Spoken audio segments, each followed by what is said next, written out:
6, 5, 4, 3, 2, 1, 0.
Everybody, welcome back.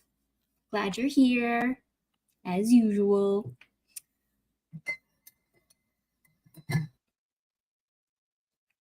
Sorry, it's been kind of a long day, week, month, and year. Yeah, so glad to be here, like usual. Yeah, sorry. A lot of things on my mind right now. I'm really excited to get back into the book, especially because we left it on a cliffhanger. So hope everybody is ready for what John Carter has coming next. Yeah, I hope you're excited. Glad you're here. Was just thinking about a lot of things and just wanted to pay my respects to any veterans of World War II out there. Today is D-Day, the anniversary of. Yeah, and y'all know I'm Marine, so sometimes things hit a little harder, and today's just one of those days. So yeah,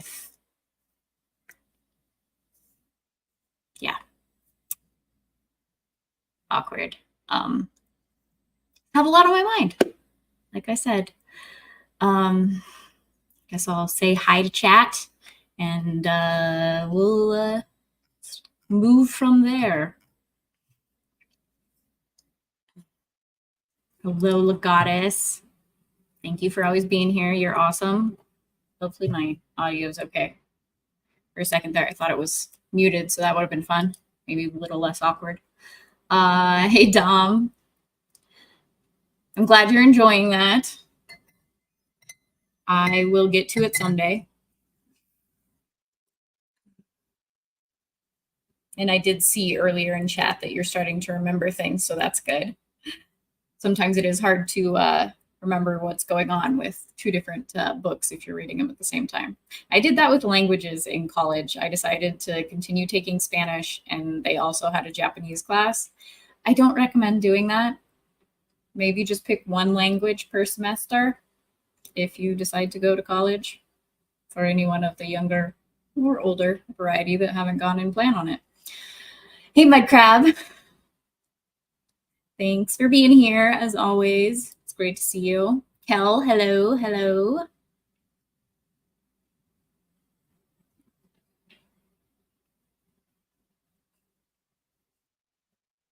Yeah, sorry YouTube was taking down your comments, Mudcrab. It's really, really, really annoying.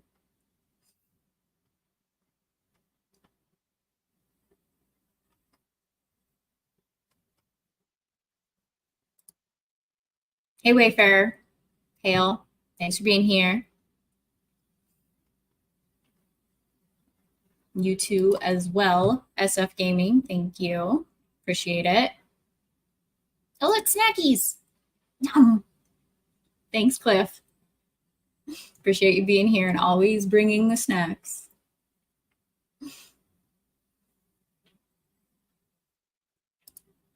Never take economy and accounting classes at the same time, as they both use the same terms, but in completely different ways. Oh, I can only imagine. Like, I would go to my Spanish class saying hi instead of sí, and vice versa.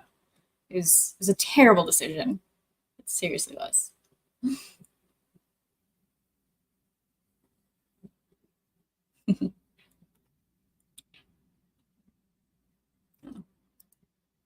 Appreciate it, Dom. I'm never good with the thank yous, but I appreciate it. I didn't do anything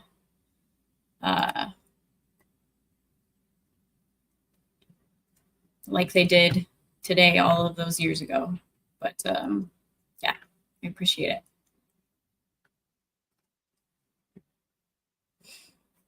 All right. Does everybody remember what happened? Remember the lovely cliffhanger? Since I decided to add in an extra chapter there, thinking that it was shorter than it actually was. And yeah, then it was a cliffhanger, so it was a great place to stop, I thought, to tease all of you. I was pretty stoked because I really enjoyed that chapter. Normally, I'm not like big on battles and fights and such in books, sometimes even in shows. But I really enjoyed reading that one. Maybe it was because I was reading to you guys, like I knew I had an audience, so it was kind of cooler to visualize it, maybe. I don't know. But it was a lot of fun reading that. I enjoyed it.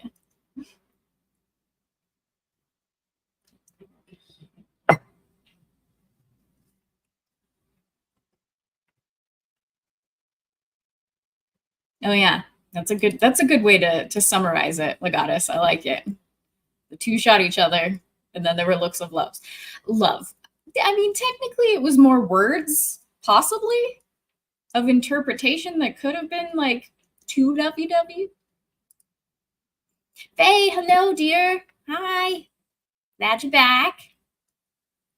Hope you're having a good day. That goes for everyone.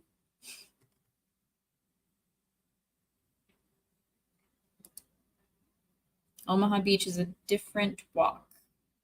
There's this German strong point on the east end of the beach. You can stand in the gun positions and look down the massive end. Yeah, I have not been. You guys might know I work in tourism, and we do have tours that go there.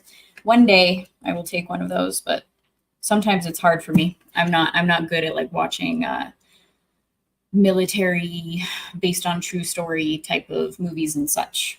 A lot of it just is personal feelings towards my service, so sometimes it's hard to watch. So yeah, going to places like that. I've been to I can't remember the concentration camp's name, but that was back in 2019, and that was really hard. It was really hard to go through those. I can only imagine what Auschwitz was like, but it was it's interesting. Yeah, I have it, Dom. I have not seen it.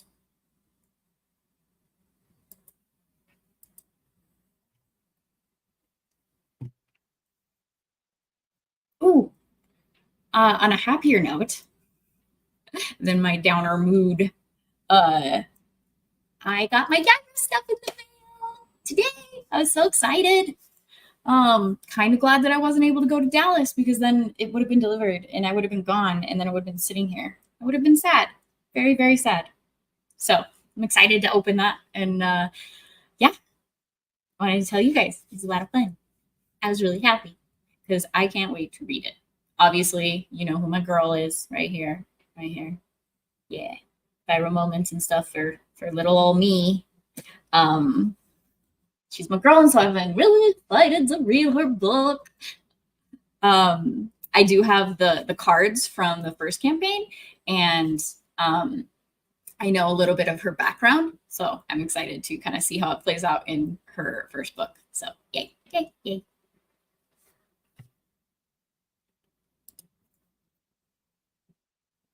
I'm sorry. You are in like a different blue state than I am, but mine's closer, so haha. That's what you get for being over there in that evil, evil land. I didn't think about that. I am not a good I'm not sometimes I don't think about those things. I'm really bad at it. I need other people to tell me to do those things. Maybe I guess I could maybe just film myself and do like a video. I'm really bad at clever things like that. Sort of. Got my books yesterday. Haven't had a chance to read yet. I'm glad that I got it on a Thursday, so like I can do a quick read of it a couple of times over the weekend and stuff. I'll definitely do a review of it. Bet your asses. Hi, Mike Has Bad Knees. Thanks for swinging by. I'm gonna be here the whole time. Have you been in the other streams for this book? The Princess of Mars? John Carter series?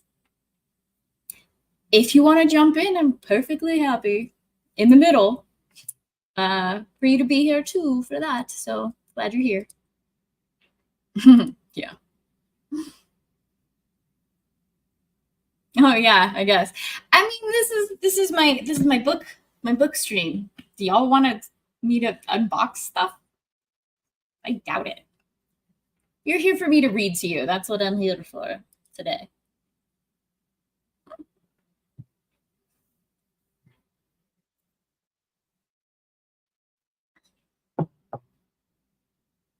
I thought so.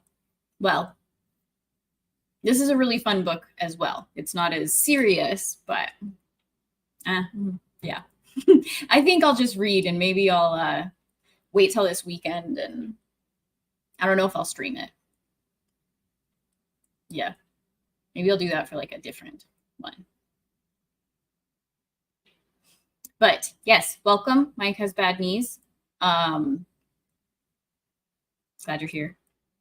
If you want to go back, you can listen to me reading the first parts. The first, how many chapters are we on? We are starting on chapter 15 of like 28 chapters, I think, for this one. So somewhat midway through. Well, yeah, a little over midway through. So yeah. All right. Well, I think we should probably get started. What do y'all say? Again, glad you're all here. Okay, that is a good point. Maybe I'll do it at the end of the stream. I could do that. It might be. I like where your head's at, Kel. Well done, sir.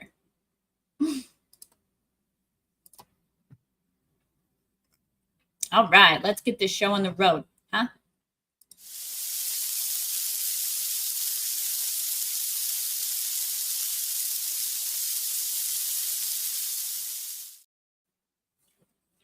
Chapter 15. Sola tells me her story. When consciousness returned, and as I soon learned, I was down but a moment, I sprang quickly to my feet, searching for my sword, and there I found it, buried to the hilt in the green breast of Zod, who lay stone dead upon the ochre moss. I hate that word. Ochre moss of the ancient sea bottom. As I regained my full senses, I found his weapon piercing my left breast, but only through the flesh and muscles which cover my ribs. entering near the center of my chest and coming out below the shoulder. As I had lunged, I had turned so that my sword merely passed beneath the muscles, that his sword merely passed beneath the muscles, inflicting a painful but not dangerous wound. Removing the blade from my body, I also regained my own, and turning my back upon his ugly carcass, I moved, sick, sore, and disgusted, toward the chariots which bore my retinue and my belongings.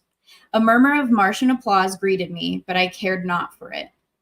Bleeding and weak, I reached my women who, accustomed to such happenings, dressed my wounds, applying the wonderful healing and remedial agents which make only the most instantaneous of death blows fatal.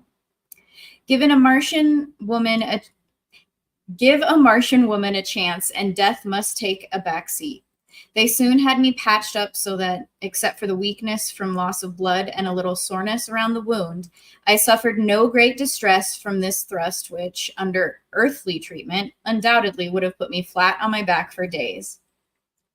As soon as they were through with me, I hastened to the chariot of Deja Thoris, where I found my poor Sola with her chest swathed in bandages, but apparently little the worse for her encounter with Sarkoja, whose dagger, it seemed, had struck the edge of one of Sola's metal breast ornaments, and, thus deflected, had inflicted but a slight flesh wound. As I approached, I found Deja Thoris lying prone upon her silks and furs, her lithe form racked with sobs. She did not notice my presence, nor did she hear me speaking with Sola, who was standing a short distance from the vehicle. "Is she injured?" I asked of Sola, indicating Deja Thoris by an inclination of my head. "No," she answered. "She thinks that you are dead." "And that her grandmother's cat may now have no one to polish its teeth?" I queried, smiling. "I think you wrong her, John Carter," said Sola. "I do not understand either her ways or yours, but I am sure the granddaughter of 10,000 Jedaks would never grieve like this over any who held but the highest claim upon her affections. They are a proud race, but they are just, as are all Barsoomians. And you must have hurt or wronged her grievously that she will not admit your existence living, though she mourns you dead. Tears are a strange sight upon Barsoom," she continued, "and so it is difficult for me to interpret them. I have seen but 2 people weep in all my life other than Deja Thoris. One wept from sorrow, the other from baffled rage. The first was my mother, years ago before they killed her. The other was Sarkoja, when they dragged her from me today." "Your mother," I exclaimed. "But, Sola, you could not have known your mother, child." "But I did, and my father also," she added. "If you would like to hear the strange and un-Barsoomian story, come to the chariot tonight, John Carter, and I will tell you that of which I have never spoken in all my life before. And now the signal has been given to resume the march. You must go." "I will come tonight, Sola," I promised. "Be sure to tell Deja Thoris I am alive and well. I shall not force myself upon her, and be sure that you do not let her know I saw her tears. If she would speak with me, I but await her command." Sola mounted the chariot, which was swinging into its place in line, and I hastened to my waiting thoat and galloped to my station beside Tars Tarkas at the rear of the column. We made a most imposing and awe-inspiring spectacle as we strung out across the yellow landscape, until the 250 ornate and brightly colored chariots, preceded by an advance guard of some 200 mounted warriors and chieftains riding 5 abreast and 100 yards apart, and followed by a like number in the same formation, with a score or more of flankers on either side.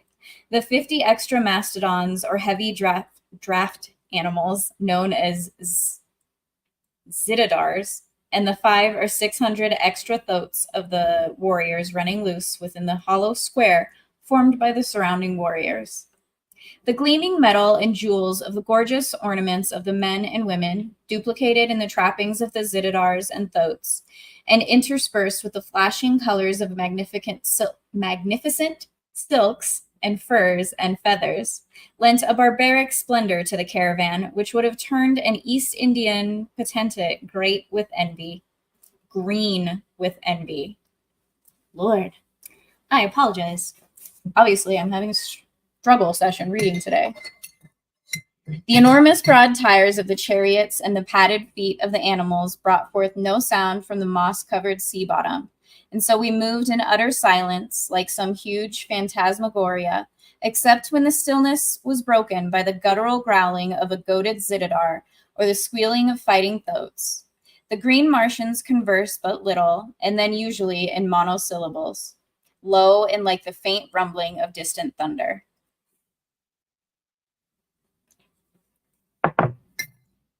We traversed a trackless waste of moss which, bending to the pressure of broad tire or padded foot, rose up again behind us, leaving no sign that we had passed. We might indeed have been the wraiths of the departed dead upon the dead sea of that dying planet, for all the sound or sign we made in passing. It was the first march of a large body of men and animals I had ever witnessed, which raised no dust and left no spoor. For there is no dust upon Mars except in the cultivated districts during the winter months, and even then the absence of high winds renders it almost unnoticeable. We camped that night at the foot of the hills we had been approaching for 2 days, and which marked the southern boundary of this particular sea. Our animals had been 2 days without drink, nor had they had water for nearly 2 months, not since shortly after leaving Thark.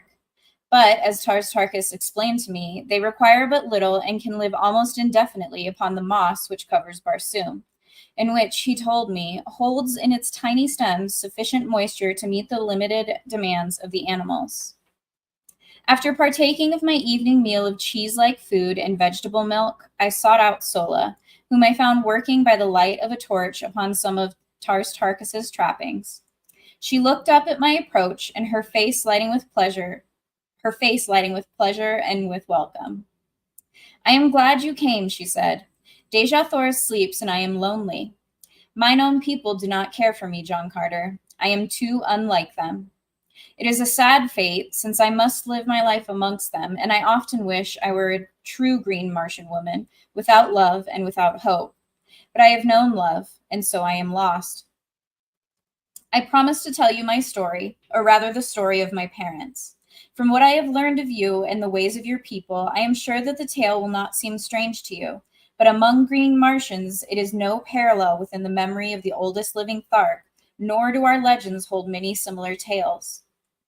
My mother was rather small, in fact too small to be allowed the responsibilities of maternity, as our chieftains breed principally for size. She was also less cold and cruel than most green Martian women, and caring little for their society, she often roamed the deserted avenues of Thark alone, or went and sat among the wildflowers that deck the nearby hills, thinking thoughts and wishing wishes, which I believe I alone among Tharkian women today may understand. For am I not the child of my mother? And there, among the hills, she met a young warrior, whose duty it was to guard the feeding citidars and thoats, and see that they roamed not beyond the hills. They spoke at first only of such things as interest a community of Tharks, but gradually, as they came to meet more often, and, as was now quite evident to both, no longer by chance, they talked about themselves, their likes, their ambitions, and their hopes. She trusted him, and told him of the awful repugnance she felt for the cruelties of their kind, for the hideous, loveless lives they must ever lead, and then she waited for the storm of denunciation to break from his cold, hard lips. But instead, he took her in his arms and kissed her. They kept their love a secret for 6 long years. She, my mother, was of the retinue of the great Tal Hajus, while her lover was a simple warrior wearing only his own metal. Had their defection from the traditions of the Tharks been discovered, both would have paid the penalty in the great arena before Tal Hajus and the assembled hordes. The egg from which I came was hidden beneath a great glass vessel upon the highest and most inaccessible of the partially ruined towers of ancient Thark. Once each year, my mother visited it for the 5 long years it lay there in the process of incubation. She dared not come oftener, for in the mighty guilt of her conscience, she feared that her every move was watched. During this period, my father gained great distinction as a warrior and had taken the medal from several chieftains. His love for my mother had never diminished, and his own ambition in life was to reach a point where he might wrest the medal from Tal Hajus himself, and thus, as ruler of the Tharks, be free to claim her as his own, as well as, by the might of his power, protect the child which otherwise would be quickly dispatched should the truth become known. It was a wild dream, that of wresting the medal from Tal Hajus in 5 short years, but his advance was rapid, and he soon stood high in the councils of Thark. But one day the chance was lost forever, insofar as it could come in time to save his loved ones, for he was ordered away upon a long expedition to the ice-clad south, to make war upon the natives there and despoil them of their furs, for such is the manner of the green Barsoomian. He does not labor for what he can wrest in battles from others. He was gone for 4 years, and when he returned, all had been over for 3. For about a year after his departure, and shortly before the time of the return of an expedition which had gone forth to fetch the fruits of a community incubator, the egg had hatched. Thereafter, my mother continued to keep me in the old tower, visiting me nightly and lavishing upon me the love the community life would have robbed of us both. She hoped, upon the return of the expedition from the incubator, to mix me with the other young assigned to the quarters of Tal Hajus, and thus escape the fate which would surely follow discovery of her sin against the ancient traditions of the Green Men. She taught me rapidly the language and customs of my kind, and one night she told me the story I have told to you up to this point, impressing upon me the necessity for absolute secrecy and the great caution I must exercise after she had placed me with the other young Tharks to permit no one to guess that I was further advanced in education than they, nor by any sign to divulge in the presence of others my affection for her, or my knowledge of my parentage. And then, drawing me close to her, she whispered in my ear the name of my father. And then a light flashed upon the darkness of the tower chamber, and there stood Sarkoja, her gleaming, baleful eyes fixed in a frenzy of loathing and contempt upon my mother. The torrent of hatred and abuse she poured out upon her turned my young heart cold in terror. That she had heard the entire story was apparent, and that she had suspected something wrong from my mother's long nightly absences from her quarters accounted for her presence there on that fateful night. One thing she had not heard, nor did she know, the whispered name of my father. This was apparent from her repeated demands upon my mother to disclose the name of her partner in sin. But no amount of abuse or threats could wring this from her, and to save me from needless torture, she lied, for she told Sarkoja that she alone knew, nor would she even tell her child. With final imprecations, Sarkoja hastened away to Tal Hajus to report her discovery, and while she was gone, my mother, wrapping me in the silks and furs of her night coverings, so that I was scarcely noticeable, descended to the streets and ran wildly away toward the outskirts of the city, in the direction which led to the far south, out toward the man whose protection she might not claim, but on whose face she wished to look once more before she died. As we neared the city's southern extremity, a sound came to us from across the mossy flat, from the direction of the only pass through the hills which led to the gates, the pass by which caravans from either north or south or east or west would enter the city. The sounds we heard were the squealing of thoats and the grumbling of zitadars, with the occasional clank of arms which announced the approach of a body of warriors. The thought uppermost in her mind was that it was my father returned from his expedition, but the cunning of the Thark held her from the headlong and precipitate flight to greet him. Retreating into the shadows of a doorway, she awaited the coming of the cavalcade, which shortly entered the avenue, breaking its formation and thronging the thoroughfare from wall to wall. As the head of the procession passed us, the lesser moon swung clear of the overhanging roofs and lit up the scene with all the brilliancy of her wondrous light. My mother shrank further back into the friendly shadows, and from her hiding place saw that the expedition was not that of my father, but the returning caravan bearing the young Tharks. Instantly her plan was formed, and as a great chariot swung close to our hiding place, she slipped stealthily in upon the trailing tailboard, crouching low in the shadow of the high side, straining me to her bosom in a frenzy of love. She knew, what I did not, that neither again after that night would she hold me to her breast, nor was it likely we would ever look upon each other's face again. In the confusion of the plaza, she mixed me with the other children, whose guardians during the journey were now free to relinquish their responsibility. We were herded together into a great room, fed by women who had not accompanied the expedition, and the next day we were parceled out among the retinues of the chieftains. I never saw my mother after that night.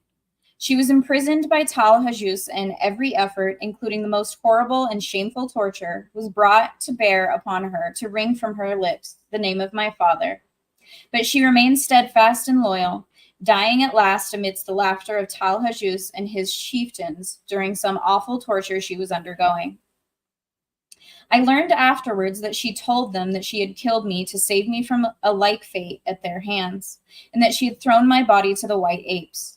Sarkoja alone disbelieved her, and I feel to this day that she suspects my true origin, but does not dare expose me at the present, at all events, because she also guesses, I am sure, the identity of my father. When he returned from his expedition and learned the story of my mother's fate, I was present as Tal Hajus told him, but never by the quiver of a muscle did he betray the slightest emotion. Only he did not laugh as Tal Hajus gleefully described her death struggles. From that moment on, he was the cruelest of the cruel, and I am awaiting the day when he shall win the goal of his ambition and feel the carcass of Tal Hajus beneath his feet. For I am as sure that he but awaits the opportunity to wreak a terrible vengeance, and that his great love is as strong in his breast as when it first transfigured him nearly 40 years ago. As I am that we sit here upon the edge of a world-old ocean while sensible people sleep, John Carter. And your father, Sola, is he with us now? I asked. Yes, she replied, but he does not know me for what I am, nor does he know who betrayed my mother to Tal Hajus. I alone know my father's name, and only I and Tal Hajus and Sarkoja know that it was she who carried the tale that brought death and torture upon her he loved. We sat silent for a few moments, she wrapped in the gloomy thoughts of her terrible past, and I in pity for the poor creatures whom the heartless, senseless customs of their race had doomed to loveless lives of cruelty and of hate. Presently she spoke. John Carter, if ever a real man walked the cold, dead bosom of Barsoom, you are the one. You are one. Sorry. I know that I can trust you, and because the knowledge may someday help you or him or Deja Thoris or myself, I am going to tell you the name of my father, nor place any restrictions or conditions upon your tongue. When the time comes, speak the truth if it seems best to you. I trust you because I know that you are not cursed with the terrible trait of absolute and unswerving truthfulness, that you could lie like one of your own Virginia gentlemen if a lie would save others from sorrow or suffering. My father's name,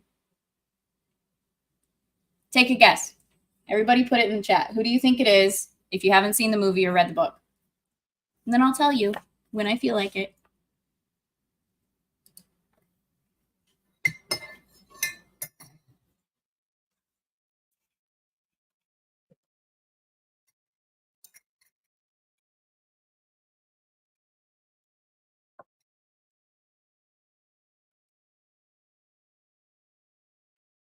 I know you know, Dom.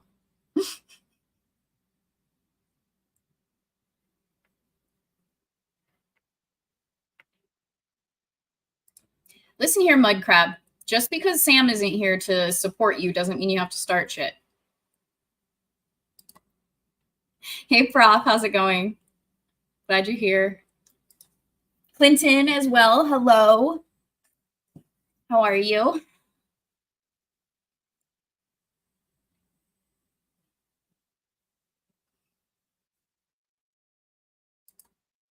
Well, howdy to you too, Gravy.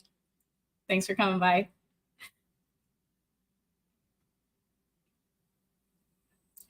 That's an interesting guess. Doubtful. You never know. I don't think it's Captain Kirk. I could be wrong. He did go into space. Maybe he's traveled to Mars.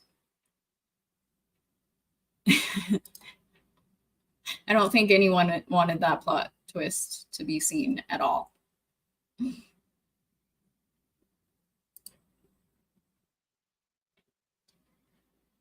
I'm pretty sure in modern times it would be Vader is her mother.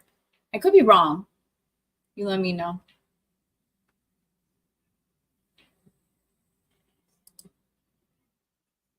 Don't hate me. What is TFC? Nope, I got nothing.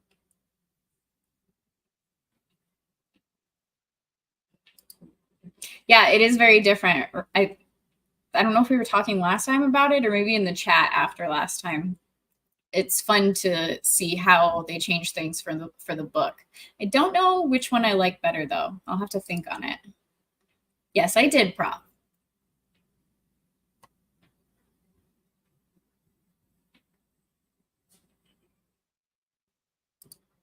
Gross. Go wash your mouth out. Your fingers? Your virtual mouth? Shut up, Prop. Team Fortress Classic. Is that correct, Clinton? Is that what TFC is? All right, since no one has a real guess, Sola's father is Tars Tarkas.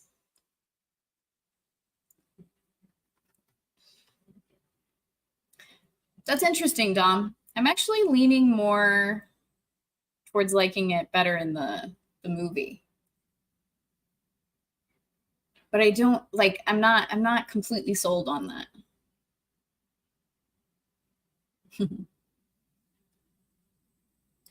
Yeah, it does for sure. Grand Moff Tarkin.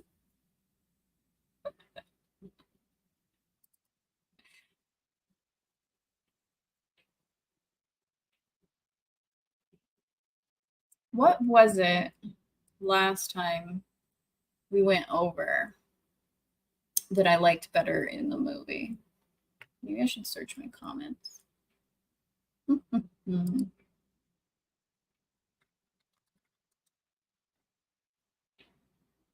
What were we talking about, Dom, last time that we both kind of agreed that we like better in the movie?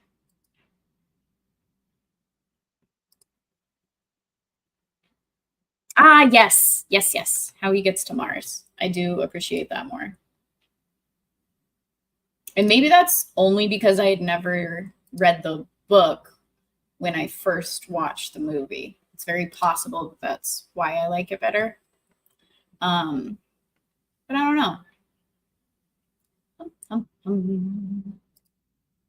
Also watching the movie, but recently noticed that in the bit where John first realizes he's on Mars, the ground is covered in the moss. Nice touch. Yeah, that was a nice touch. I think one of the reasons I may be wrong in this, but I swear someone had told me that the books were not well received when they first came out because by that time people knew that Mars didn't have any like vegetation whatsoever, that it was like a dead planet or whatever. So people, I don't know, I guess they just couldn't suspend their disbelief enough to enjoy the books, but I think that's silly because it's clearly science fiction, fantasy type of genre. Science fiction solely. Well, not solely. There's a fantasy element in it. So I found that interesting. I could be making that up from whole cloth, but I'm like 90% sure that's accurate or something along that line. I don't know why, but I just read this with a very dirty mind. So take that as you will. You're fake news, Cliff.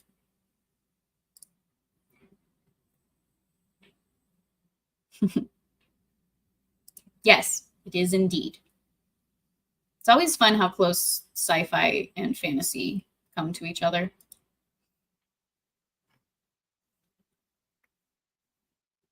Oh, I forgot to mention, because I still not used to it. Pinned at the top of chat is my stream elements. They no longer require you to have a PayPal, so I can link it directly to my bank account. If anyone feels generous and wants to send funds, that is awesome. I appreciate you very much for it, but there is absolutely no requirement. I'm just here, you're just here, and we're ready to have fun together. Even when Mazza forgets to sign out of Gronk Squad.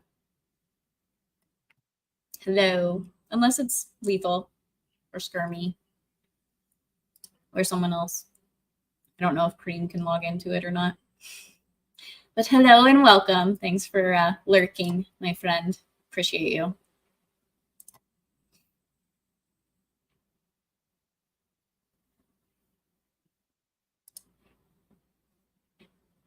I presume you mean our, O-U-R. Yeah, if you want to send me that, I will definitely read it. And send it back if needed. Totally up to you. Just Twitter or Instagram, just message me and we can chat. Maybe I'll figure out a P.O. box situation at some point in life. I don't know. To tell me that you might be something. Yes, I did tell you that because I kind of am. Oh, look, my prediction at first was correct. Hello, Mazza. Lethal can't read? Yeah. In comparison to whom?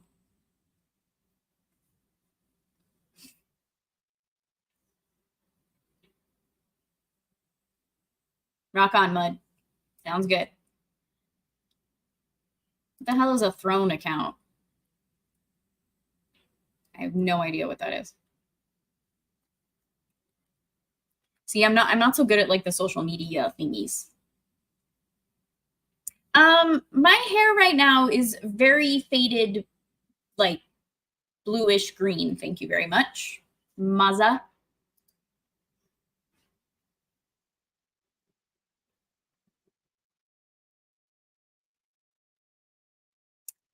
Well, I appreciate that. We'll talk. Well, and the next time I drive through, maybe that would be easier.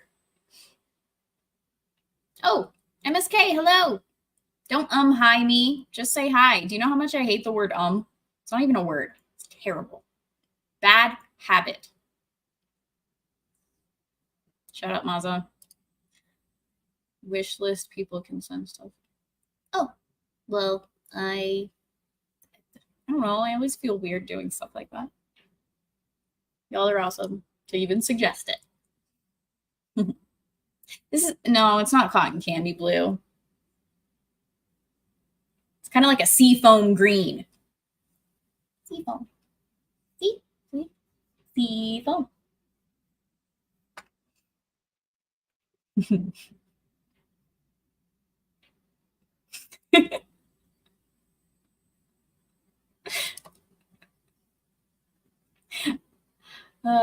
Y'all are crazy, but I appreciate you guys all being here. Go ahead and check out. I'm gonna make me a throne list since I stream now. Nice. Is it just your Gravy D channel that you're streaming to? I'll check it out if it is. If not, let me know, and then I'll check it out.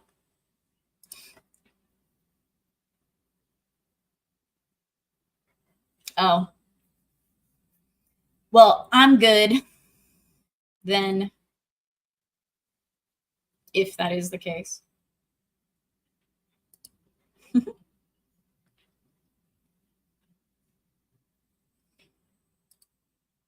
All right, everybody, let's check out chapter 16, shall we?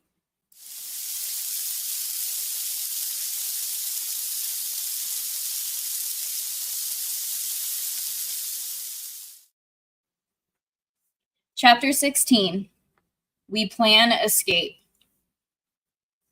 The remainder of our journey to Thark was uneventful. We were 20 days upon the road, crossing 2 sea bottoms and passing through or around a number of ruined cities, mostly smaller than Korad. Twice we crossed the famous Martian waterways, or canals, so called by our earthly astronomers. When we approached these points, a warrior would be sent far ahead with a powerful field glass, and if no great body of red Martian troops was in sight, we would advance as close as possible without chance of being seen, and then camp until dark, when we would slowly approach the cultivated tract and, locating one of the numerous broad highways which cross these areas at regular intervals, creep silently and stealthily across to the arid lands upon the other side. It required 5 hours to make one of these crossings without a single halt, and the other consumed the entire night, so that we were just leaving the confines of the high-walled fields when the sun broke out upon us. Crossing in the darkness as we did, I was unable to see but little except as the nearer moon, in her wild and ceaseless hurtling through the Barsoomian heavens, lit up little patches of the landscape from time to time, disclosing walled fields and low, rambling buildings, presenting much of the appearance of earthly farms. There were many trees methodically arranged, and some of them were of enormous height. There were animals in some of the enclosures, and they announced their presence by terrified squealings and snortings as they scented our queer, wild beasts and wilder human beings. Only once did I perceive a human being, and that was at the intersection of our crossroad with the wide white turnpike which cuts each cultivated district longitudinally at its exact center. The fellow must have been sleeping beside the road, for as I came abreast of him, he raised upon one elbow, and after a single glance at the approaching caravan, leapt shrieking to his feet and fled madly down the road, scaling a nearby wall with the agility of a scared cat. The Tharks paid him not the slightest attention. They were not out upon the warpath, and the only sign that I had that they had seen him was a quickening of the pace of the caravan as we hastened toward the bordering desert which marked our entrance into the realm of Tal Hajus. Not once did I have speech with Deja Thoris, as she sent no word to me that I would be welcome at her chariot, and my foolish pride kept me from making any advances. I verily believed that a man's way with women is in inverse ratio to his prowess among men. The weakling and the saphead have often great ability to charm the fair sex, while the fighting man, who can face 1,000 and real dangers unafraid, sits hiding in the shadows like some frightened child.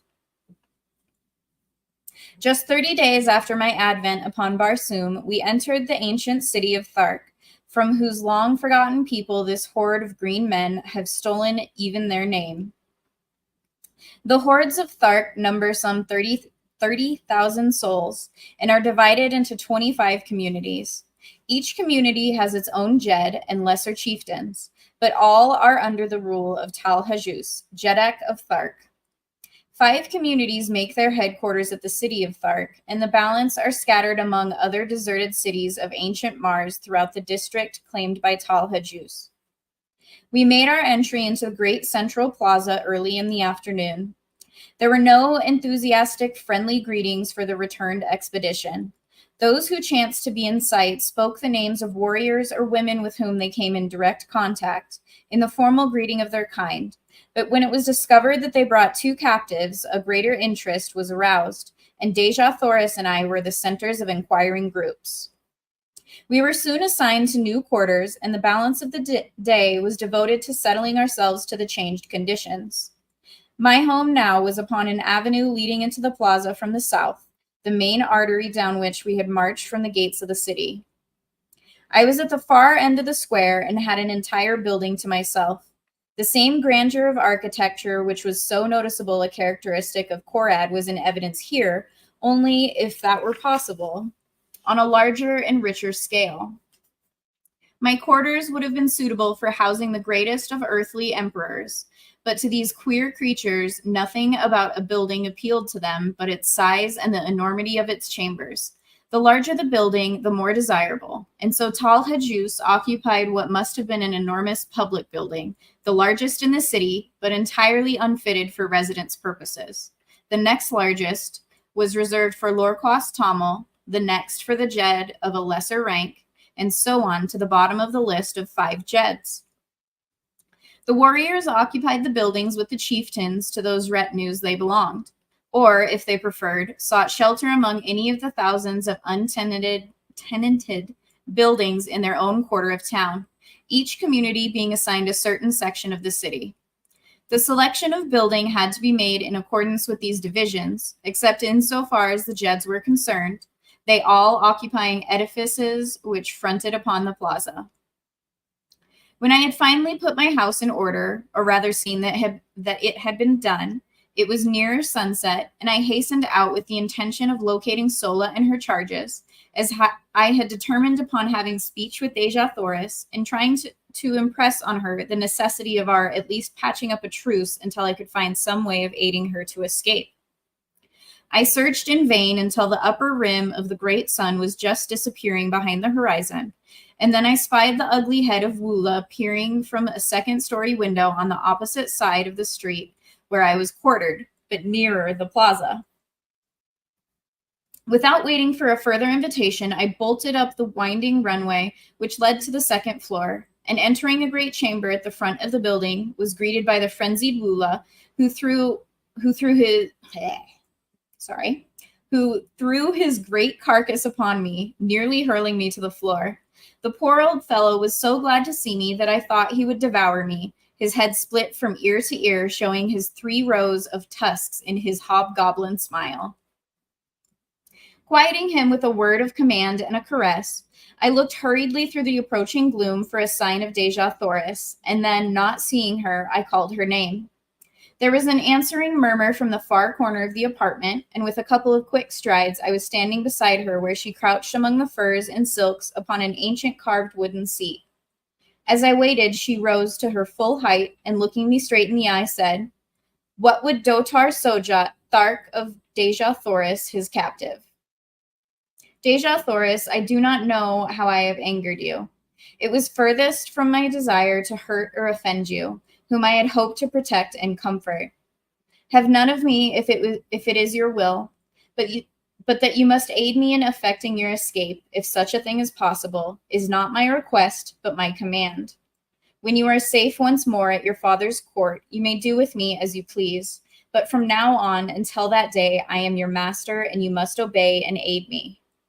She looked at me long and earnestly, and I thought that she was softening toward me. I understand your words, Dotar Sojat, she replied, but you I do not understand. You are a queer mixture of child and man, of brute and noble. I only wish that I might read your heart. Look down at your feet, Deja Thoris. It lies there now, where it has lain since that other night at Korat, and where it will ever lie beating alone for you until death stills it forever. She took a little step toward me, her beautiful hands outstretched in a strange, groping gesture. What do you mean, John Carter? She whispered. What are you saying to me? I am saying what I had promised myself that I would not say to you, at least until you were no longer a captive among the green men. What from your attitude toward me for the past 20 days I had thought never to say to you. I am saying, Deja Thoris, that I am yours, body and soul, to serve you, to fight for you, and to die for you. Only one thing I ask of you in return, and that is that you make no sign, either of condemnation or of approbation of my words, until you are safe among your own people, and that whatever sentiments you harbor toward me, they be not influenced or colored by gratitude. Whatever I may do to serve you will be prompted solely from selfish motives, since it gives me more pleasure to serve you than not. I will respect your wishes, John Carter, because I understand the motives which prompt them, and I accept your service no more willingly than I bow to your authority. Your word shall be my law. I have twice wronged you in my thoughts, and again I ask your forgiveness. Further conversation of a personal nature was prevented by the entrance of Sola, who was much agitated and wholly unlike her usual calm and possessed self. That horrible Sarkoja has been before Tal Hajus, she cried, and from what I heard upon the plaza, there is little hope for either of you. What do they say? Inquired Deja Thoris. That you will be thrown to the wild callets, dogs, in the great arena as soon as the hordes have assembled for the yearly games. Sola, I said, you are a Thark, but you hate and loathe the customs of your people as much as we do. Will you not accompany us in one supreme effort to escape? I am sure that Deja Thoris can offer you a home and protection among her people, and your fate can be no worse among them than it must ever be here. Yes, cried Deja Thoris, come with us, Sola. You will be better off among the red men of Helium than you are here. And I can promise you not only a home with us, but the love and affection your nature craves, and which must always be denied you by the customs of your own race. Come with us, Sola. We might go without you, but your fate would be terrible if they thought you had connived to aid us.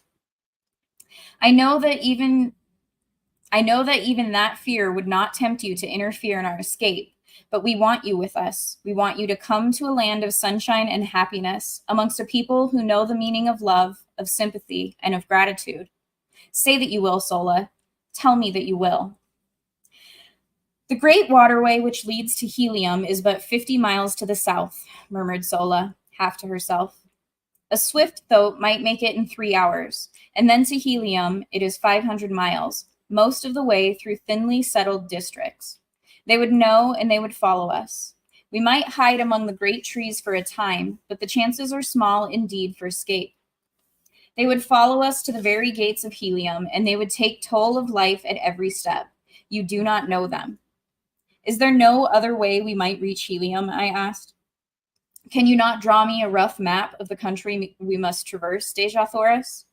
Yes, she replied, and taking a great diamond from her hair, she drew upon the marble floor the first map of Barsoomian territory I had ever seen. It was crisscrossed in every direction with long straight lines, sometimes running parallel and sometimes converging towards some great circle.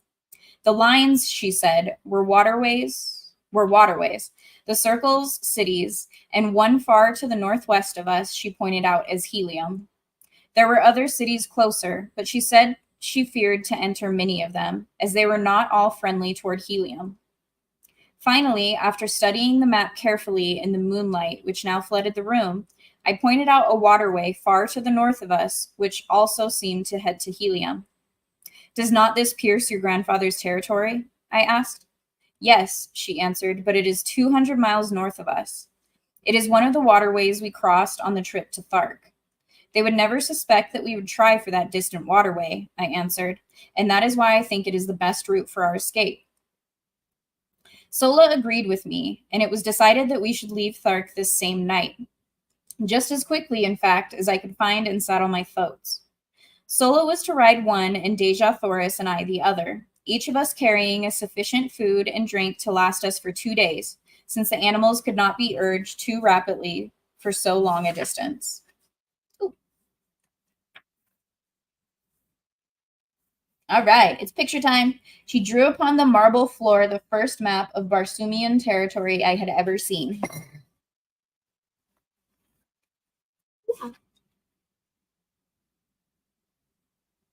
I think it's kind of cool for the artwork, so I want to share with y'all. I directed Sola to proceed with Deja Thoris along one of the less frequented avenues to the southern boundary of the city, where I would overtake them with the thoats as quickly as possible. Then, leaving them to gather what food, silks, and furs we were to need, I slipped quietly to the rear of the first floor and entered the courtyard where our animals were moving restlessly about, as was their habit, before settling down for the night. In the shadows of the buildings and out beneath the radiance of the Martian moons moved the great herd of thoats and zitidars, the latter grunting their low gutturals, and the former occasionally emitting the sharp squeal which denotes the most habitual state of rage in which these creatures pass their existence.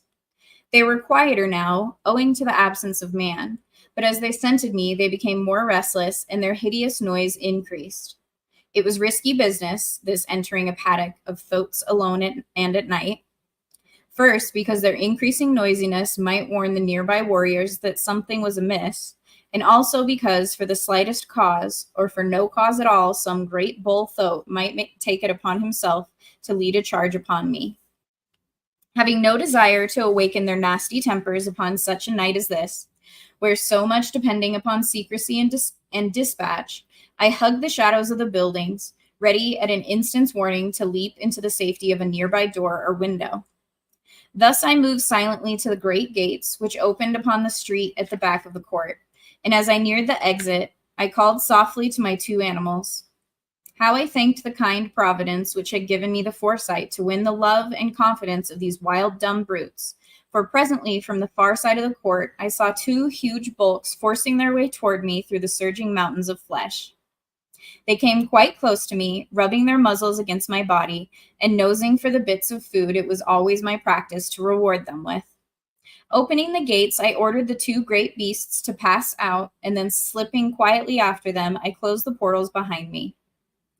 I did not saddle or mount the animals there, but instead walked quietly in the shadows of the buildings toward an unfrequented avenue, which led toward the point I had arranged to meet Deja Thoris and Sola.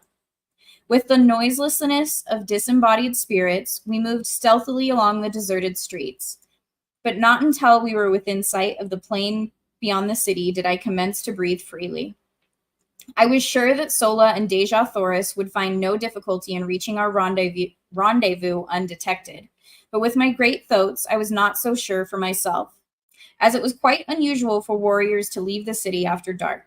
In fact, there was no place for them to go without any but a long ride. I reached the appointed meeting place safely, but as Deja Thoris and Sola were not there, I led my animals into the entrance hall of one of the large buildings. Presuming that one of the other women of the same household may have come in to speak to Sola, and so delayed their departure, I did not feel any undue apprehension until nearly an hour had passed without a sign of them. And by the time another half hour had crawled away, I was becoming filled with grave anxiety. Then there broke upon the stillness of the night the sound of an approaching party, which, from the noise, I knew could be no fugitives creeping stealthily toward liberty.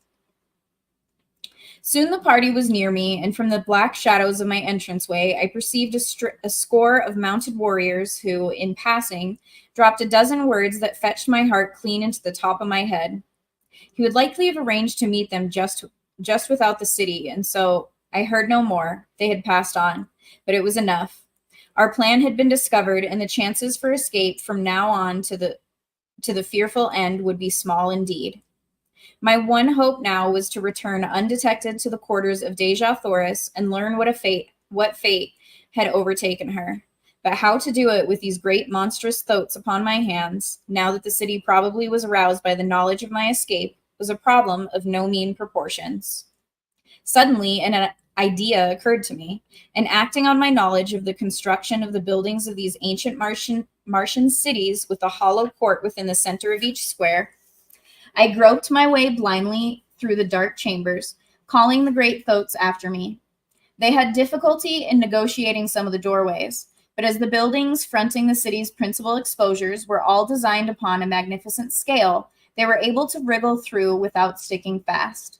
And thus we finally made the inner court, where I found, as I had expected, the usual carpet of moss-like vegetation which would prove their food and drink until I could return them to their own enclosure.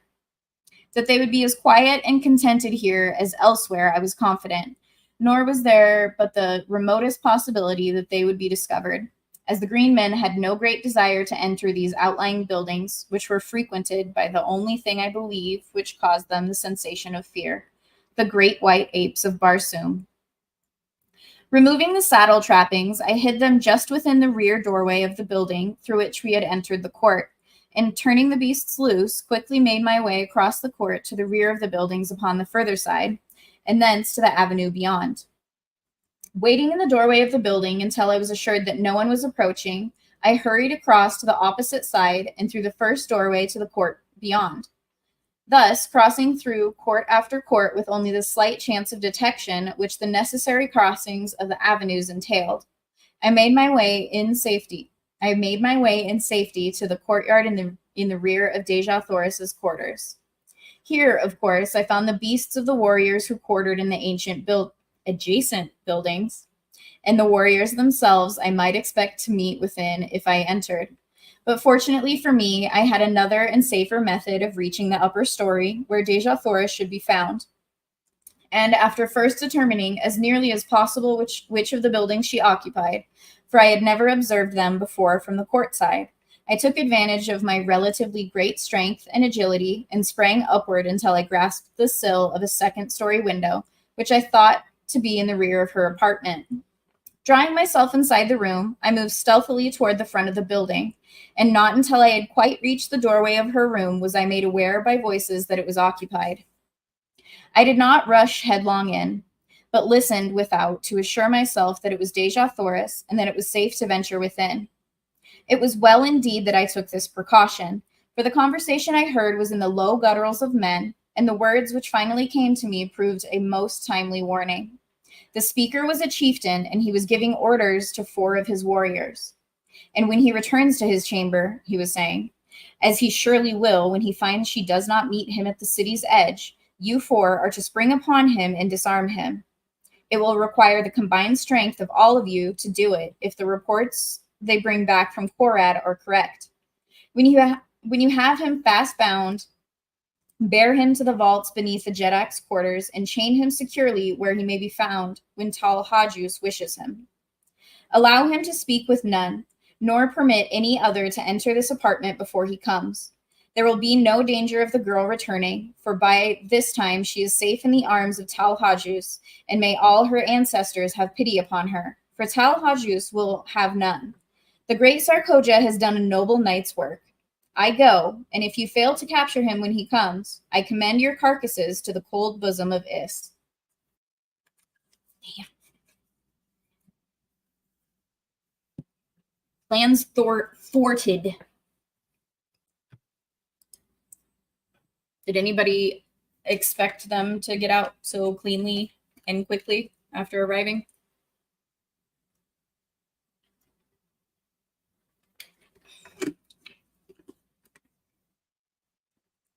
This is definitely different than the movie.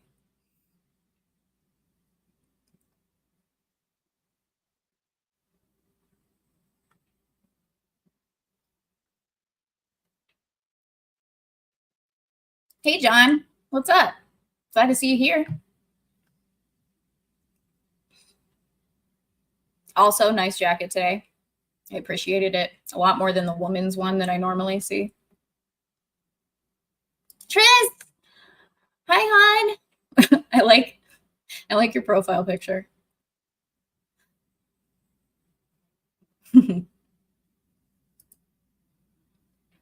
It's true. He likes to lurk and simp. And now he's never going to come back.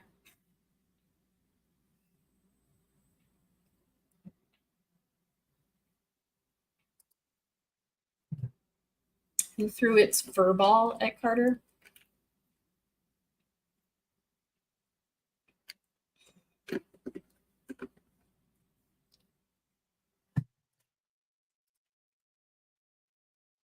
Sorta. He basically like fell in love with her at first sight. We learned that last stream. Hey, Sam. Welcome. Way to be late, slacker. I have a job.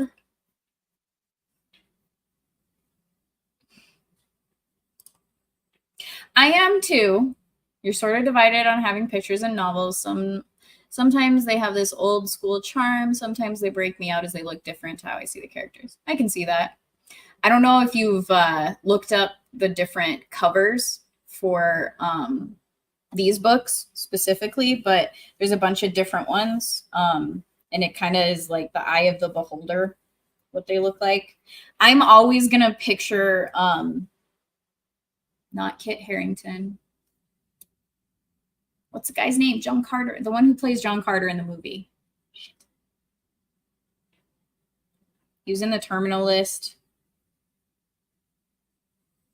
Screw it, whatever. The actor, I'm always going to picture him as John and Deja Thoris as her actor, mainly because I saw the movie before reading the this book. So I have a bit of forgiveness for the book since I kind of cheated and started with the movie. Oh, thank you, Wayfair. Yes, I'm really bad at that. Subscribe, hit the like, share stuff. So I appreciate people in chat doing it for me. And I should pay better attention to my stream elements because Dom, thank you for the 20, Dom. You didn't have to send more money. I appreciate it though. And Mr. Mazza, thank you for the $3.33. Your hair is blue, huh? Like I said, it's seafoam green right now. Although you probably don't know what that is because you have only a basic understanding of the English language and probably the colors within it. But thank you. I appreciate the tip. Do you do a lot of groping blindly, Gravy D? Is that what you're saying? You probably shouldn't grope things. Probably going to get you in trouble. I'm not going to ban Triss. She's my counterpart.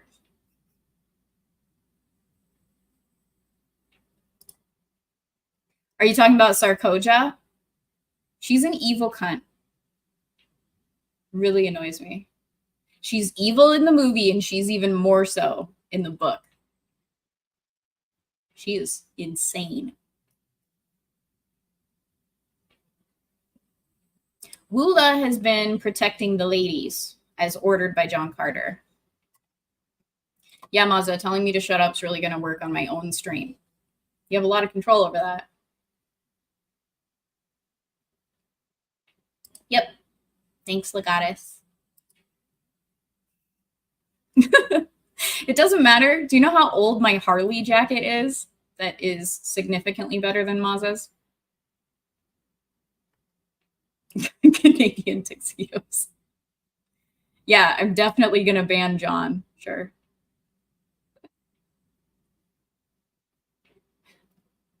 That's true. Better late than never, Dom. You saved Sam. I have a job too. Shut up, Sam. But I do have a bit of that female privilege. You are correct.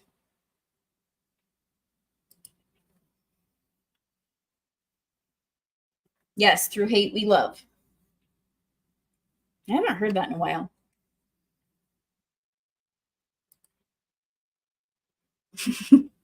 I like how you put the almost in there, just in case. Taylor Kitsch, thank you. It was his last name. I was flip-flopping. That's John Carter for anyone. And if you haven't seen The Terminal List, he is great in that show. It's a lot different than the book, though. See, and I didn't know her name. My eyes were only for John.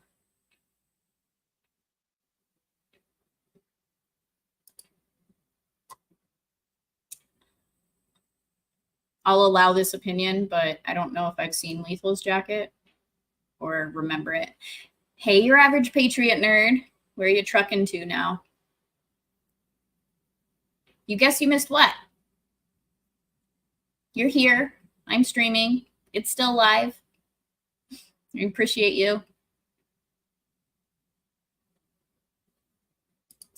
Oh, that's interesting. Good to know, Dom. Thank you. As you know, I'm still new to all of this.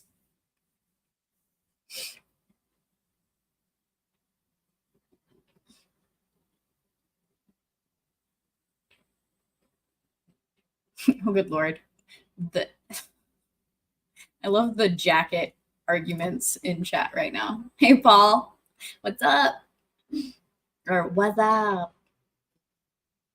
Properly stating it, just without any passion whatsoever for that comment. I don't know if I ever saw American Assassin. When did that come out? Thank you. This is the Welcome to the Rebellion one specifically. I don't know. Like, you can't really see it when it's closer. Welcome to the Rebellion.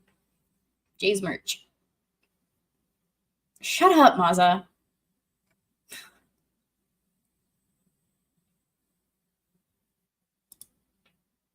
Well, I talked to the chat in between chapters, so you can keep listening if you so feel. and I'll get to the next one. Probably going to do 1 or 2 more. We'll see. Shut up, Maza. God, you are ridiculous. You have no taste.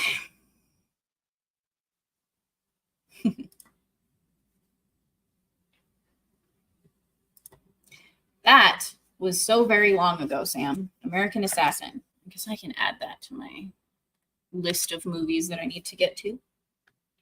Make it 5 more? I don't think so, Dom. I don't want to be reading all night. All right. Let's move on to chapter 17.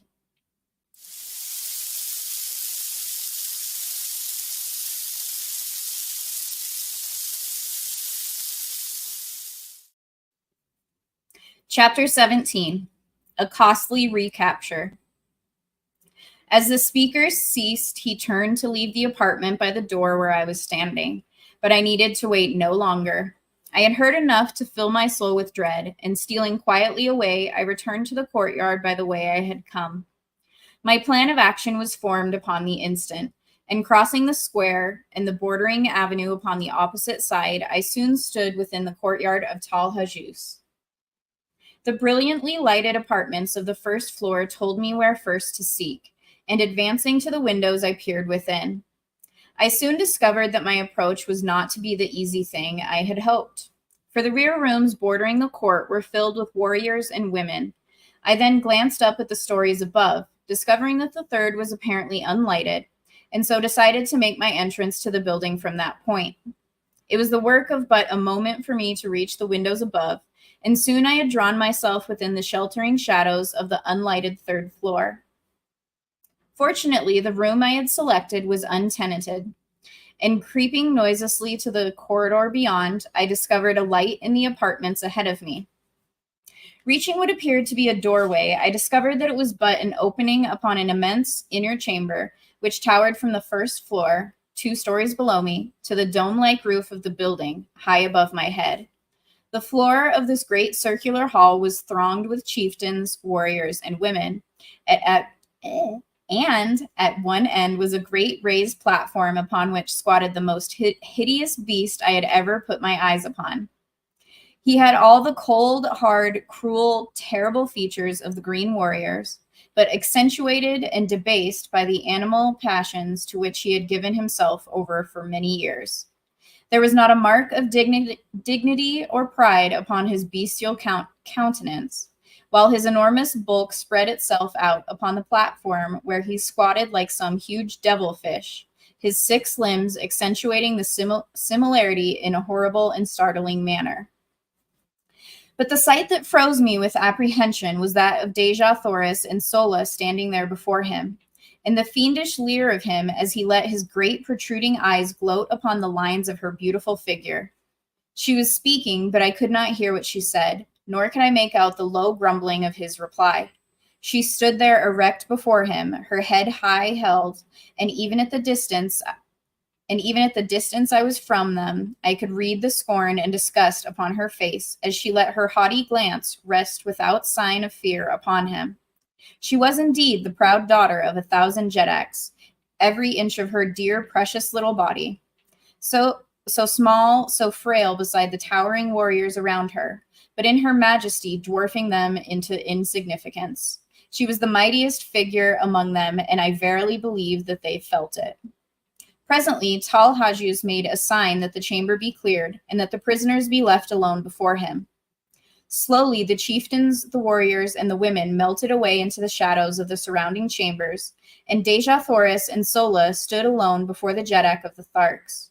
One chieftain alone had hesitated before departing. I saw him standing in the shadows of a mighty column, his fingers nervously toying with the hilt of his great sword, and his cruel eyes bent in implacable hatred upon Tal Hajus. It was Tars Tarkas, and I could read his thoughts as they were an open book for the undisguised loathing upon his face. He was thinking of that other woman who, 40 years ago, had stood before this beast, and could I have spoken a word into his ear at that moment, the reign of Tal Hajus would have been over. But finally, he also strode from the room, not knowing that he left his own daughter at the mercy of the creature he most loathed. Tal Hajus arose, and I, half hearing, half anticipating his intentions, hurried to the winding runway which led to the floors below. No one was near to intercept me, and I reached the main floor by the chamber unobserved, taking my station in the shadow of the same column that Tars Tarkas had but just deserted. As I reached the floor, Tal Hajus was speaking. Princess of Helium, I might wring a mighty ransom from your people, would I but return you to them unharmed. But 1,000 times rather would I watch that beautiful face writhe in the agony of torture. It shall be long drawn out, that I promise you. 10 days of pleasure were all too short to show the love I harbor for your race. The terrors of your death shall haunt the slumbers of the red men through all the ages to come. They will shudder in the shadows of the night as their fathers tell them of the awful vengeance of the green men, of the power and might and hate and cruelty of Tal Hajus. But before the torture you shall be mine for 1 short hour, and word of that too shall go forth to Tardos Mors, Jeddak of Helium, your grandfather, that he may grovel upon the ground in the agony of his sorrow. Tomorrow the torture will commence. Tonight thou art Tal Hajus's. Come. He sprang down from the platform and grasped her roughly by the arm, but scarcely had he touched her than I leaped between them. My short sword, sharp and gleaming, was in my right hand. I could have plunged it into his putrid heart before he realized that I was upon him. But as I raised my arm to strike, I thought of Tars Tarkas, and with all my rage, with all my hatred, I could not rob him of that sweet moment for which he had lived and hoped all these long, weary years. And so, instead, I swung my good right fist full upon the point of his jaw. Without a sound, he slipped to the floor as one dead. In the same deathly silence, I grasped Deja Thoris by the hand, and motioning Sola to follow, we sped noiselessly from the chamber into the floor above. Unseen, we reached a rear window, and with the straps and leather of my trappings, I lowered first Sola and then Deja Thoris to the ground below. Dropping lightly after them, I drew them rapidly around the court in the shadows of the buildings, and thus we returned over the same course I had so recently followed from the distant boundary of the city. We finally came upon my thoats in the courtyard where I had left them, and placing the trappings upon them, we hastened through the building to the avenue beyond. Mounting, Sola upon one beast and Deja Thoris behind me upon the other, we rode from the city of Thark through the hills to the south. Instead of circling back around the city to the northwest and toward the nearest waterway, which lay so short a distance from us, we turned to the northeast and struck out upon the mossy waste across which, for 200 dangerous and weary miles, lay another main artery leading to Helium. No word was spoken until we had left the city far behind, but I could hear the quiet sobbing of Deja Thoris as she clung to me with her dear head resting against my shoulder. If we make it, my chieftain, the debt of Helium will be a mighty one, greater than she can ever pay you, and should we not make it, she continued, the debt is no less, though Helium will never know, for you have saved the last of our line from worse than death. I did not answer, but instead reached to my side and pressed the little fingers of her I loved where they clung to me for support, and then, in unbroken silence, we sped over the yellow moonlit moss, each of us occupied with his own thoughts. For my part, I could not be other than joyful had I tried, with Deja Thoris's warm body pressed close to mine, and with all our unpassed danger, my heart was singing as gaily as though we were already entering the gates of Helium. Our earlier plans had been so sadly upset that we now found ourselves without food or drink, and I alone was armed. We therefore urged our beasts to a speed that must tell on them sorely before we could hope to sight the ending of the first stage of our journey. We rode all night and all the following day with only a few short rests. On the second night, both we and our animals were completely fagged, and so we lay upon the moss and slept for some 5 or 6 hours, taking up the journey once more before daylight. All the following day we rode, and when late in the afternoon we had sighted no distant trees, the mark of the great waterways throughout all Barsoom, the terrible truth flashed upon us. We were lost. Evidently we had circled, but which way it was difficult to say, nor did it seem possible with the sun to guide us by day and the moons and stars by night. At any rate, no waterway was in sight, and the entire party was almost ready to drop from hunger, thirst, and fatigue. Far ahead of us and a trifle to the right, we could distinguish the outlines of low mountains. These we decided to attempt to reach in hope that from some ridge we might discern the missing waterway. Night fell upon us before we reached our goal, and almost fainting from weariness and weakness, we lay down and slept. I was awakened early in the morning by some huge body pressing close to mine, and opening my eyes with a start, I beheld my blessed old Woola snuggling close to me. The faithful brute had followed us across that trackless waste to share our fate, whatever it might be. Putting my arms about his neck, I pressed my cheek close to his. Nor am I ashamed that I did it, nor of the tears that came to my eyes as I thought of his love for me. Shortly after this, Deja Thoris and Sola awakened, and it was decided that we push on at once in an effort to gain the hills. We had gone scarcely a mile when I noticed that my thoat was commencing to stumble and stagger in a most pitiful manner, although we had not attempted to force them out of a walk since about noon of the preceding day. Suddenly he lurched wildly to one side and pitched violently to the ground. Deja Thoris and I were thrown clear of him and fell upon the soft moss with scarcely a jar. But the poor beast was in a pitiable condition, not even being able to rise, although relieved of our weight. Sola told me that the coolness of the night when it fell, together with the rest, would doubtless revive him, and so I decided not to kill him, as was my first intention, as I had thought it cruel to leave him alone there to die of hunger and thirst. Relieving him of his trappings, which I flung down beside him, we left the poor fellow to his fate, and pushed on with the one thoat as best we could. Sola and I walked, making Deja Thoris ride, much against her will. In this way, we had progressed to within about a mile of the hills we were endeavoring to reach, when Deja Thoris, from her point of vantage upon the thoat, cried out that she saw a great party of mounted men filing down from a pass in the hills several miles away. Sola and I both looked in the direction she indicated, and there, plainly discernible, were several hundred mounted warriors. They seemed to be headed in a southwesterly direction, which would take them away from us. They doubtless were Thark warriors who had been sent out to capture us, and we breathed a great sigh of relief that they were traveling in the opposite direction. Quickly lifting Deja Thoris from the thoat, I commanded the animal to lie down, and we three did the same, presenting as small an object as possible for fear of attracting the attention of warriors toward us. We could see them as they filed out of the pass, just for an instant, before they were lost to view behind a friendly ridge. To us, a most providential ridge, since had they been in view for any great length of time, they scarcely could have failed to discover us. As what proved to be the last warrior came into view from the pass, he halted, and to our consternation, threw his small but powerful field glass to his eye and scanned the sea bottom in all directions. Evidently, he was a chieftain, for in certain marching formations among the green men, a chieftain brings up the extreme rear of the column. As his glass swung toward us, our hearts stopped in our breast, and I could feel the cold sweat start from every pore in my body.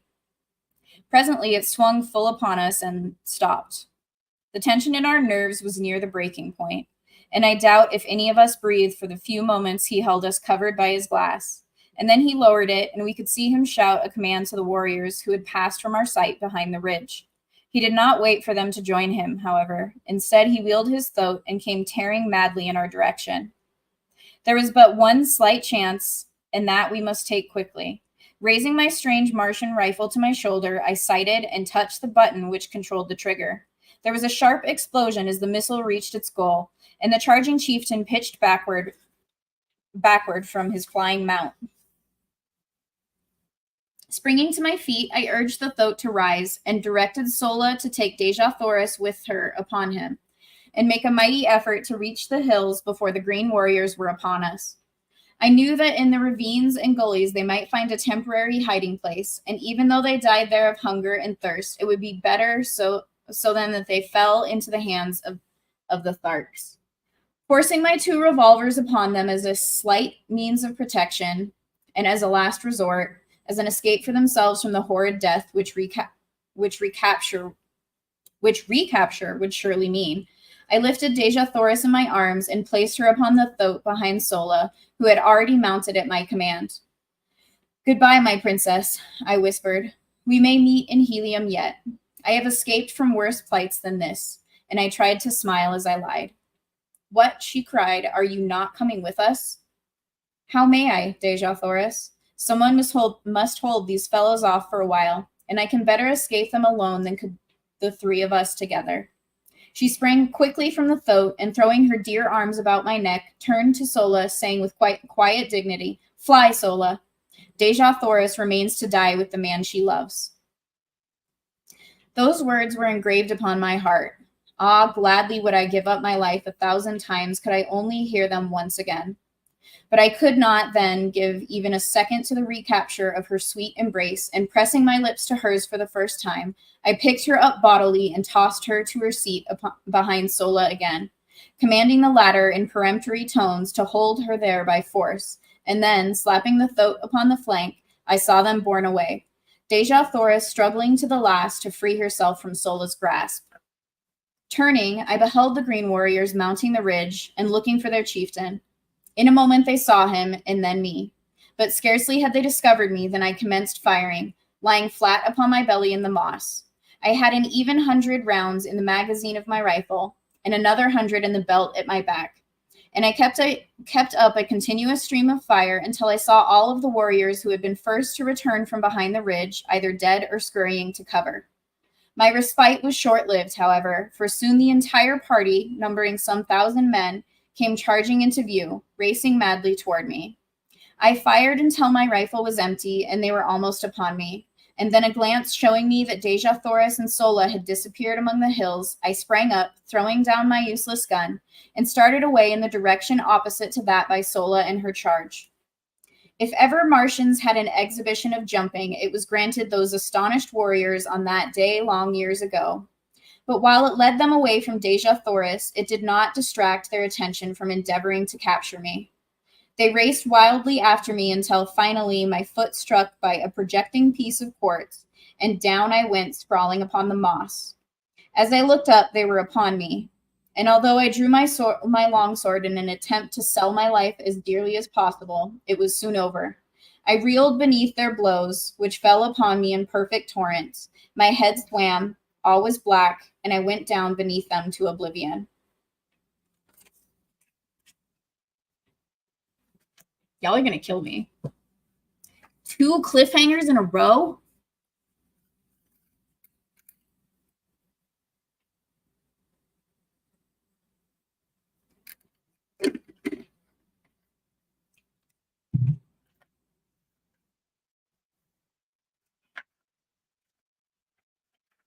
Chapter 18 is a short chapter.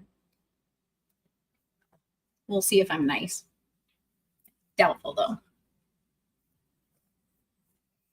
How's everybody doing?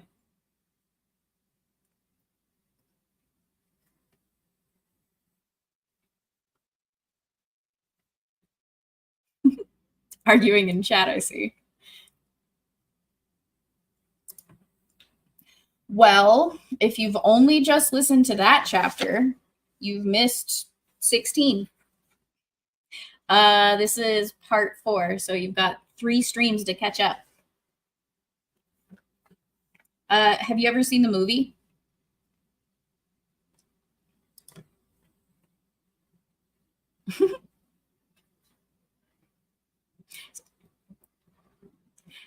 I was wondering if Cream got a haircut. That's interesting. It was very different. But I've missed a few streams, so I wasn't sure if that was new or not.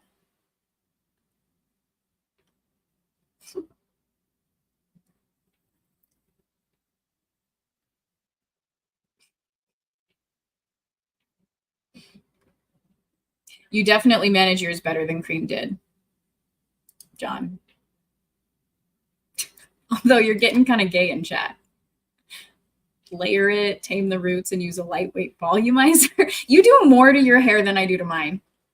Not withstanding the coloring. Possibly withstanding the coloring, honestly.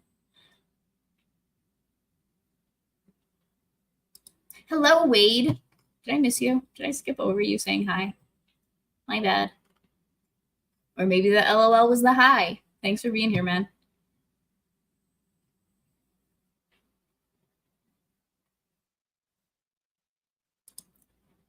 Cats can be loyal too, Mud Crab. Where's Sam? Both of you are probably talking shit, aren't you? If you fled your city, your cat would sell your stuff on eBay the moment they were out of sight. Sure. He does, but he also fights a lot, so I don't know if there's like a ratio between knockouts versus non.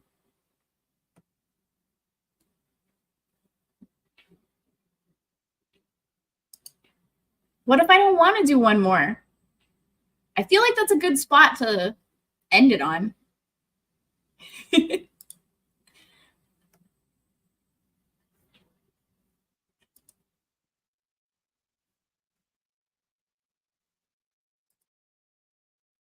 At least you're only gay in the chat, I guess.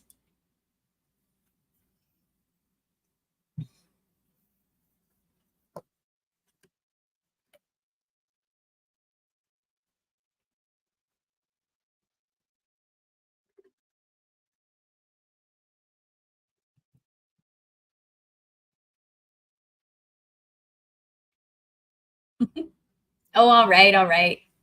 I'll do one more chapter. I promise it's short. I'm pretty sure Mazza's attention span could make it through. But no more after this. Let me just make sure it actually is ending unlike last time. Okay, it is. Imaginary gay friend? So you were like a beard? That's because I'm too friggin' nice to y'all. And I also just love reading, so whatever. You're spoiled.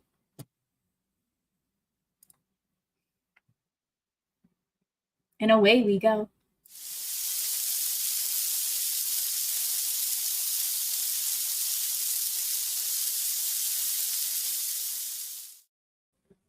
Chapter 18, Chained in Warhoon. It must have been several hours before I regained consciousness, and I well remember the feeling of surprise which swept over me as I realized that I was not dead. I was lying among a pile of sleeping silks and furs in the center of a small room in which were several green warriors, and bending over me was an ancient and ugly female.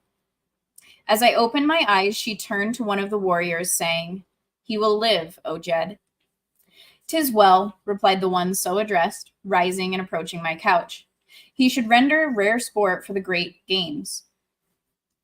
And now as my eyes fell upon him, I saw that he was no Thark, for his ornaments and metal were not of that horde. He was a huge fellow, terribly scarred about the face and chest, and with one broken tusk and a missing ear. Strapped on either breast were human skulls, and depending from these a number of dried human hands. Lovely. His reference to the great games of which I had heard so much while among the Tharks convinced me that I had but jumped from purgatory into Gehenna? Sam, save me. Legatus? Gehenna. After a few more words with the female, during which she assured him that I was now fully fit to travel, the Jed ordered that we mount and ride after the main column. I was strapped securely to as wild and unmanageable a thoat as I had ever seen, and with a mounted warrior on either side to prevent the beast from bolting, we rode forth at a furious pace in pursuit of the column. My wounds gave me but little pain, so wonderfully and rapidly had the applications and injections of the female exercised their therapeutic powers, and so deftly had she bound and plastered the injuries. Just before dark, we reached the main body of troops shortly after they had made camp for the night. I was immediately taken before the leader, who proved to be the Jeddak of the hordes of Warhoon. Like the Jed who had brought me, he was frightfully scarred and also decorated with the breastplate of human skulls and dried dead hands, which seemed to mark all the greater warriors among the Warhoons, as well as to indicate their awful ferocity, which greatly transcends even that of the Tharks. The Jeddak, Bar Comus, who was comparatively young, was the object of the fierce and jealous hatred of his old lieutenant, Doc Kova, the Jed who had captured me, and I could not but note the almost studied efforts which the latter made to affront his superior. He entirely omitted the usual formal salutation as we entered the presence of the Jeddak. And as he pushed me roughly before the ruler, he exclaimed in a loud and menacing voice, "I have brought a strange creature wearing the medal of a Thark, whom it is my pleasure to have battle with a wild thoat at the great games. He will die as Bar Comus, your Jeddak, sees fit, if at all," replied the young ruler, with emphasis and dignity. "If at all," roared Kova. "By the dead hands at my throat, but he shall die, Bar Comus. No maudlin weakness on our part shall save him. Oh, would that Warhoon were ruled by a real Jeddak rather than by a water-hearted weakling, from whom even old Dak Kova could tear the metal with his bare hands." Bar Comus eyed the defiant and insubordinate chieftain for an instant, his expression one of haughty, fearless contempt and hate, and then without drawing a weapon and without uttering a word, he hurled himself at the throat of his defamer. I never before had seen two green Martian warriors battle with nature's weapons, and the exhibition of animal ferocity which ensued was as fearful a thing as the most disordered imagination could picture.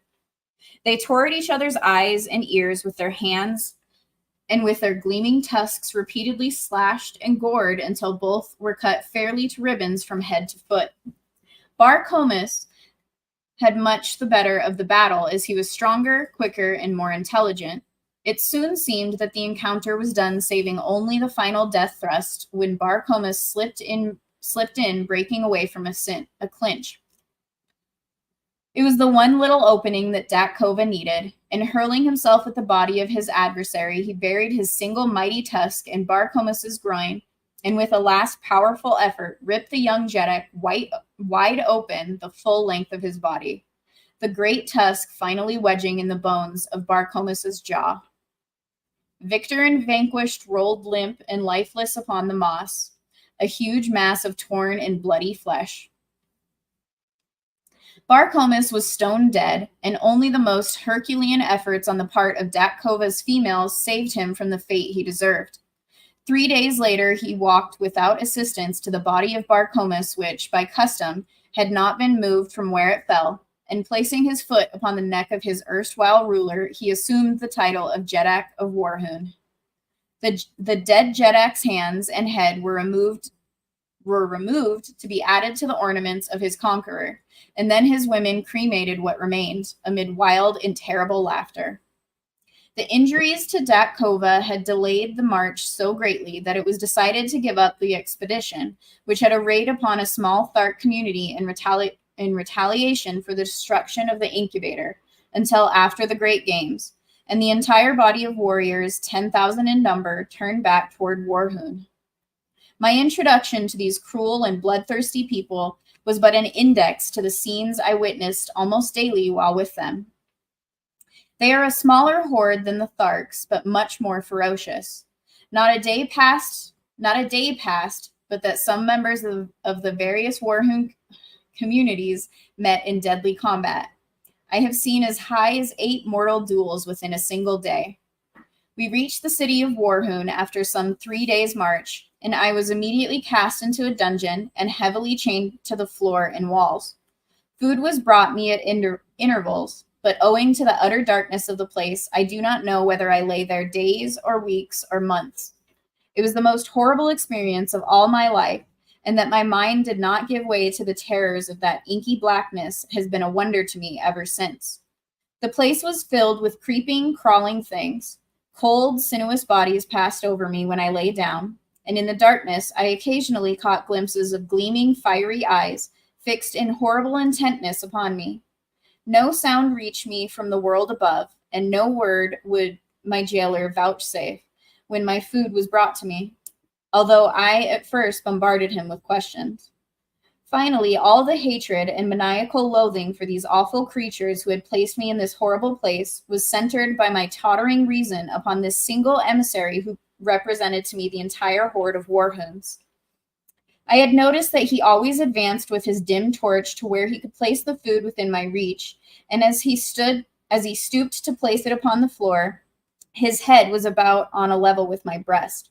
So, with the cunning of a madman, I backed into the far corner of my cell when next I heard him approaching, and gathering a little slack of the great chain which held me in my hand, I waited his coming, crouching like some beast of prey. As he stooped to place my food upon the ground, I swung the chain above my head and crashed the links with all my strength upon his skull. Without a sound, he slipped to the floor, stone dead. Laughing and chattering like the idiot I was fast becoming, I fell upon his prostrate form, my fingers feeling for his dead throat. Presently, they came in contact with a small chain at the end of which dangled a number of keys. The touch of my fingers on those keys brought back my reason with the suddenness of thought. No longer was I a gibbering idiot, but a sane, reasoning man with the means of escape within my very hands. As I was groping to remove the chain from about my victim's neck, I glanced up into the darkness to see 6 pairs of gleaming eyes fixed unwinking upon me. Slowly they approached, and slowly I shrank back from the awful horror of them. Back into my corner I crouched, holding my hands palms out before me, and stealthily on came the awful eyes until they reached the dead body at my feet. Then slowly they retreated, but this time with a strange grating sound, and finally they disappeared in some black and distant recess of my dungeon. It's kind of not a cliffhanger, right? The end of chapter 18. It's a decent place to stop too, so y'all are lucky. Lucky I'm nice.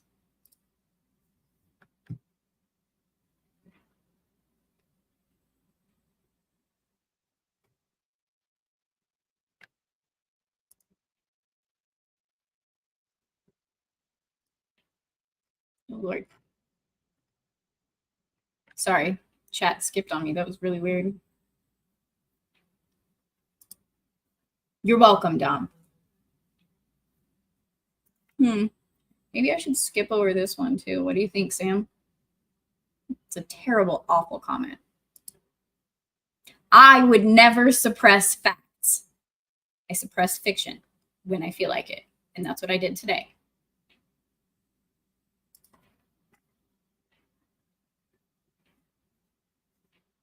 I don't know what off her face means. Is that like a term for crazy? Gehenna? Gehenna. What was it in comparison to? Let me find it.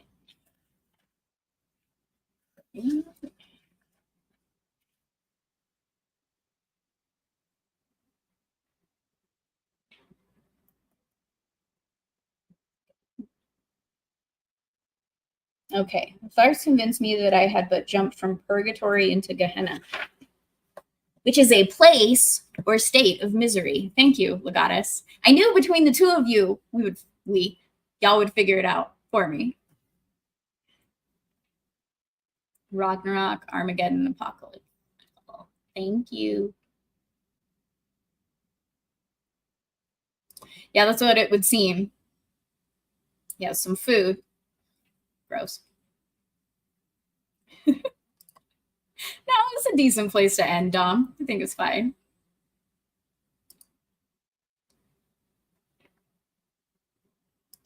Get over my hat. It's not your hat, so you don't have to deal with it. No one's forcing you to stay. Actually, it's the same thing as my hat, technically. Don't tread on me. And, you know, fuck the geriatric in chief.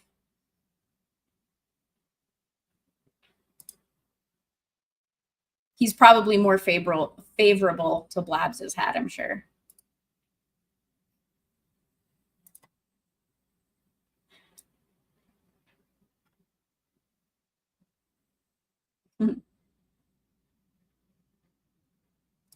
Yes, please tell them hi and give them a super big, amazing hug. When they come out to Denver, I will also do the same thing, but that'll be like a preview for them. And you can tell them that from me. Shut up with your ums, Maza. I know you're trying to trigger me. I'm super jealous, by the way, Cliff. It's sad I couldn't go to Dallas. I have 3. Did you see the other one earlier? He was bouncing off the walls.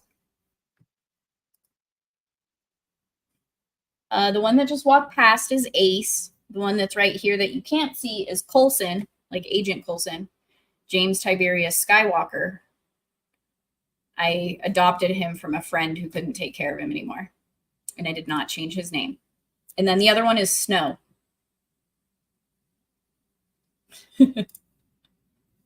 I'm sure they'll think it's amazing, Cliff.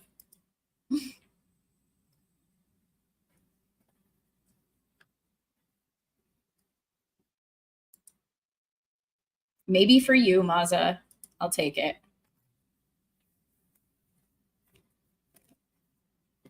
All right, everybody. I do need to go make some dinner. Bratwursts, if you're going to ask, Maza. That's what I'm making. Simple and easy. And I'm probably going to jump in on Knife Hands on the Vets Talkin' channel later tonight. So come check it out.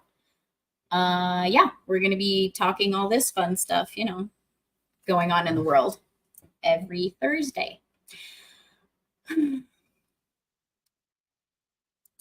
Okay, quick question. What do you think of them calling John Carter Virginia in the movie? I presume is what you mean, Dom? I mean, technically, in the book, I think they, besides Tars Tarkas, who learned his name, the others don't care enough to. So I think they actually, in the book so far, have been calling him Virginia as well. Y'all can correct me. My memory is shite.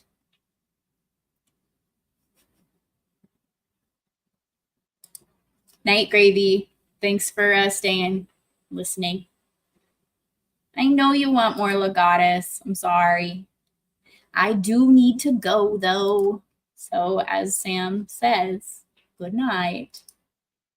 I'll see you guys next week for part 5. I'm not sure how many parts there will be with this, but I do plan on, after every book, doing a Let It Simmer, where we chat about the book and give our thoughts and continue on from there. Might do a movie night in Discord, too. It's in the works. So more info to come on that. So everybody have a good night. I appreciate you all being here. You're wonderful. You're amazing. Thank you, everybody who tipped in Stream Elements. You rock. Seriously, I appreciate it a lot, even from Maza. And yeah, everybody have a good night. Follow me on here, on Rumble, Twitter, and Instagram, Green Haired Anti-Liberal. And thank you again. I love you guys. You're the best.